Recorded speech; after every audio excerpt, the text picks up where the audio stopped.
Bismillahirrahmanirrahim. Assalamualaikum warahmatullahi wabarakatuh. Saya Simpan Nadia dari Prodi Hubungan Internasional semester 5. Dosen pengampunya Bu Rafika Arsyad. Mata kuliahnya di kawasan Asia Pasifik, Universitas Peradaban Bumiayu. Di sini saya akan mempresentasikan atau mengkaji ulang terkait pemberian materi yang dilakukan oleh Ade Ma'ruf Wirasenjaya pada tanggal 24 Desember 2020, yang mana beliau telah mengisi materi di acaranya HIUMY yang bertajuk Indonesian Outlook di hari keduanya. Langsung saja, di sini saya akan menampilkan slide atau PPT membaca politik luar negeri Indonesia di Asia Tenggara. Dan di sini saya sudah mencatat beberapa poin-poin. Dan sebenarnya ini poin-poin dari mungkin ada 8 atau berapa ini sama, tapi aku akan membacakannya satu persatu. Poin-poin 1. Membaca politik luar negeri Indonesia di era Jokowi yang menurut Pak Ade Ma'ruf Wirasenjaya sudah meninggalkan ASEAN secara diam-diam. Lalu apakah benar? Di sini kita akan membahas bahwa apakah memang benar Presiden Jokowi meninggalkan ASEAN, dan apakah ASEAN bukan jadi prioritas politik luar negeri Indonesia. Berikutnya, kita akan membahas mengenai refleksi dan review terhadap politik luar negeri Indonesia pada masa Jokowi. Juga, kita akan membahas eksekusi politik luar negeri Indonesia di ASEAN. Kemudian, apakah Jokowi benar-benar ingin meninggalkan ASEAN? Dan yang terakhir, kita akan membahas tentang rekomendasi di tahun 2021.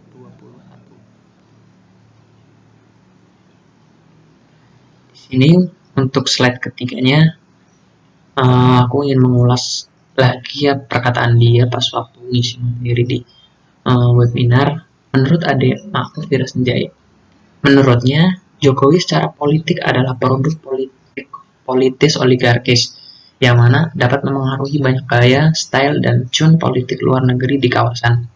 Di sini misalnya, Jokowi tidak mendapatkan kekuasaan melalui konsensus seperti Soekarno. Jokowi juga tidak mendapatkan kekuasaan melalui intervensi militer seperti Soeharto. Juga Jokowi tidak melalui proses pengunduran diri seperti B.J. Habibie. Kemudian Presiden Jokowi juga tidak melalui proses pemilihan secara tidak langsung seperti Gus Dur, atau tidak melalui proses impeachment yang kontroversial pada masanya Bu Megawati. Juga di sini Jokowi berbeda dengan SBY atau Susilo Bambang Yudhoyono, yang mana SBY berasal dari kalangan militer, sedangkan Jokowi adalah produk politis oligarkis. Kemudian untuk slide selanjutnya yaitu slide 4, ini masih menyangkut tentang pendapatnya Pak Ade. Nah, Pak Ade Ma'ruf juga merasakan bahwa DNA Jokowi ini bisa mempengaruhi politik luar negerinya. Biarpun bebas aktif ini adalah sistem politik Indonesia asas atau sistem politik Indonesia ini menganut sistem bebas aktif. Nah, biarpun bebas aktif, tapi lebih cenderung bahwa Jokowi cenderung meninggalkan ASEAN, gitu ya. Itu menurutnya Pak Ade Ma'ruf Wirasenjaya. Kemudian, Jokowi juga tersita waktunya oleh politik elektoral di dalam negeri yang sangat menyita waktunya. Bahkan, dia sudah menyiapkan mantunya, anaknya, untuk kepemimpinan estafet berikutnya. Sehingga para staf milenial itu adalah tak lain tidak bukan untuk menyokong kesuksesan Mas Gibran dan mantunya, yaitu Mas Bobi. Untuk slide 5, di sini kenapa Pak Ade ini berspekulasi atau beranggapan bahwa Pak Jokowi ini berniat ini meninggalkan ASEAN, karena dia udah mencatat platform atau semacam catatan-catatan yang dia peroleh. Nah, untuk platform, Jokowi telah menyampaikan 3 hal. Yang pertama ada 1, kerjasama maritim ya teman-teman, atau Bu Vivi yang sedang menyaksikan. Yang kedua ada peran Indonesia sebagai middle power. Yang ketiga adalah memperkuat diplomat research. Bentar teman-teman.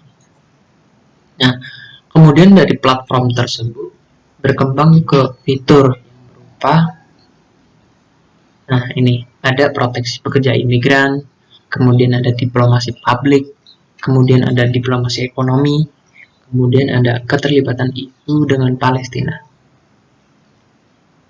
Untuk selanjutnya,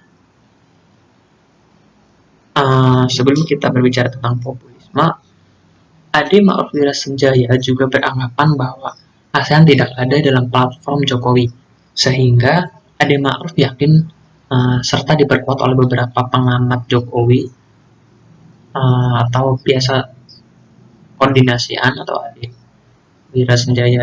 Ma'ruf Wirassenjaya ini berkoordinasi sama pengamat Jokowi bahwa Jokowi sekarang lebih bertaruh dengan politik luar negerinya di Asia Tenggara dengan cara menggerakkan kebijakan populis di dalam negeri untuk memuaskan pemilih atau konstituennya atau yang biasa kita mungkin apa pendukungnya gitu, dan ini menurut dia justru akan merusak solidaritas ASEAN yang sudah terbentuk cukup lama. Ini adalah perkataan menurut Farish Nur, peneliti di Sekolah Studi Internasional Seraja Ratna. Nah, kemudian kita akan membaca tentang ini. Populisme Jokowi akan beresiko memicu ketegangan dengan negara-negara tetangga pada saat ASEAN berusaha untuk membentuk komunitas yang lebih dekat. Ini menurut Frans Hendra Winata. Nah, dari sini ASEAN akan dijadikan navigasi untuk memperluas politik luar negerinya di kawasan yang disebut ekstra regional. Kemudian, ruang politik ini dibayangkan sebagai sebuah kawasan yang telah mengubah struktur kawasan dan dianggap memiliki nilai yang lebih strategis dalam konteks pembangunan ekonomi Indonesia, khususnya pembangunan infrastruktur. Kalau yang ini menurut Sukma. Untuk selanjutnya, teman-teman,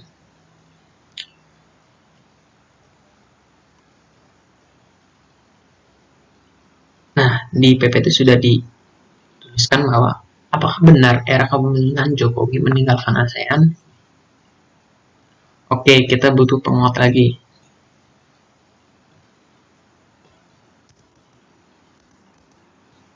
Bilateralisme. Ini untuk penguat nomor 1 dari pertanyaan apakah benar era kepemimpinan Jokowi meninggalkan ASEAN. Ini adalah poin-poinnya. 1. Bilateralisme untuk mendanai infrastruktur.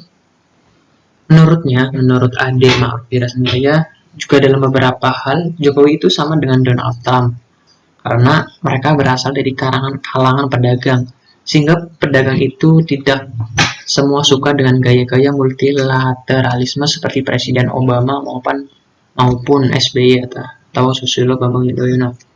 Dan menurut Ade Ma'ruf Wirassenjaya ini, di ASEAN sendiri tidak ada yang punya uang, maksudnya ya dia masih sibuk dengan negaranya sendiri dan susah untuk diajak bekerja sama. Kemudian untuk nomor 2 ini, Indo-Pasifik sebagai lingkaran konsentris politik luar negeri, terutama dengan Presiden Jokowi dengan cukup gencar ingin menjadi leader di IORA. Nah, IORA di sini merupakan semacam kumpulan atau organisasi dari pulau-pulau kecil. Kemudian untuk poin ketiga, ditambahnya sekarang ada pandemik multilateralisme yang berbasis pada recovery, dan itu pasti meninggalkan ASEAN. Karena di ASEAN tidak ada yang bisa untuk diajak nyediain obat misalnya, atau nyediain masker atau peralatan medis lainnya gitu. Nah, kalau diplomasi pasti tidak dengan ASEAN, pasti diplomasinya dengan negara Jerman atau Cina, yang mana negara Viper gitu. Nah, di sini artinya Pak Ade ini semakin yakin bahwa Jokowi akan meninggalkan ASEAN. Kemudian untuk slide selanjutnya, nah setelah kita sudah beberapa poin atau penguat untuk pertanyaan ini, apakah benar-benar era kepemimpinan Jokowi meninggalkan ASEAN, Pak Ade juga menjelaskan tentang rekomendasi untuk Jokowi. Pak Ade beranggapan bahwa 1. Jokowi harus mengembangkan multi-track foreign policy, bukan multi-track diplomasi ya. Yang kedua ada merebut kembali inisiatif-inisiatif regional yang memang sejak zaman SBY mulai menurun inisiatif regionalnya, misalnya tentang disaster ya, atau kayak bencana gitu seperti gempa gitu, atau tsunami gitu. Dan yang ketiga, Indonesia harus menjadi hub states Asia Tenggara.